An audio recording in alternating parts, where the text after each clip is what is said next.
Here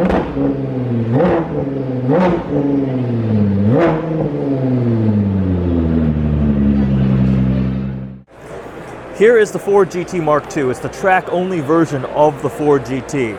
We've got one here, so we're going to walk around it, show you guys some of the details, and talk about the specs. Powertrain-wise, it still has a 3.5-liter EcoBoost V6, but it makes more power now, up to 700 horsepower. The other really big change is lowered weight, more downforce from this really aggressive aerodynamics package. So you can see, we'll start around back because we're here. We've got the giant wing. It actually produces more downforce than the race car wing, and obviously way more than the adjustable one found on the regular road car. And then on the bottom of this gigantic, really aggressive carbon fiber diffuser. Got this massive roof scoop here, feeding coolers for engine and some other parts of the car. And then we've got these fender vents.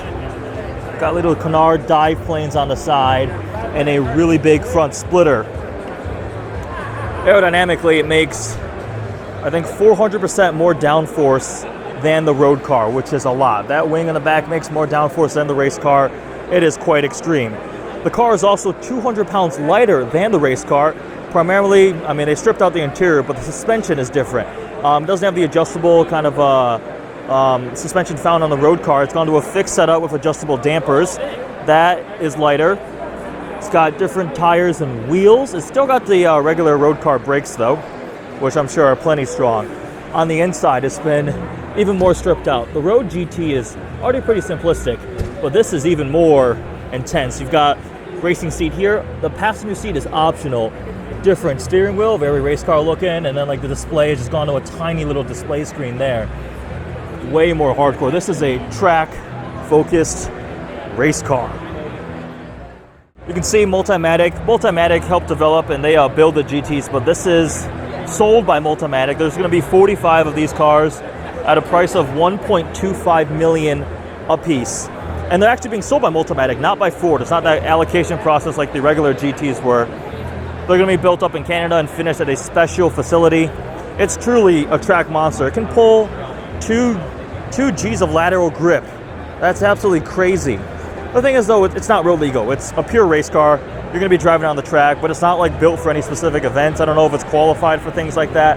So it's just an insane track toy for somebody to play with.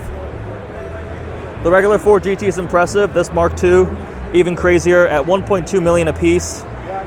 We'll see if we ever see one out there, but this is really cool to get up close with it. You can see just this carbon diffuser is crazy. All the exposed ducting and everything down there.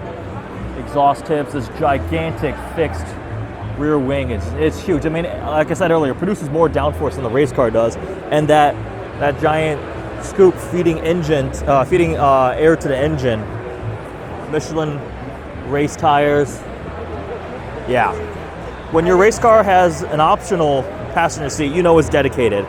This is the Ford GT Mark II, and it is quite intense. So comment what you guys think about this thing. It reminds me of something like a Ferrari FXXK or something. It's a extreme race version, non-road legal version of the regular road car.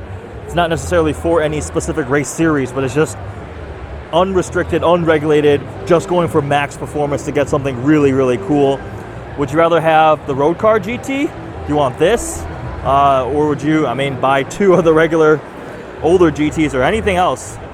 I think it's really cool. It's an engineering exercise to see how much they can push the platform. Now that the GT race car is kind of fading out, they're phasing them out. Ford Performance and Multimatic. What an amazing machine. Hope you guys like this walk around. Thanks for watching.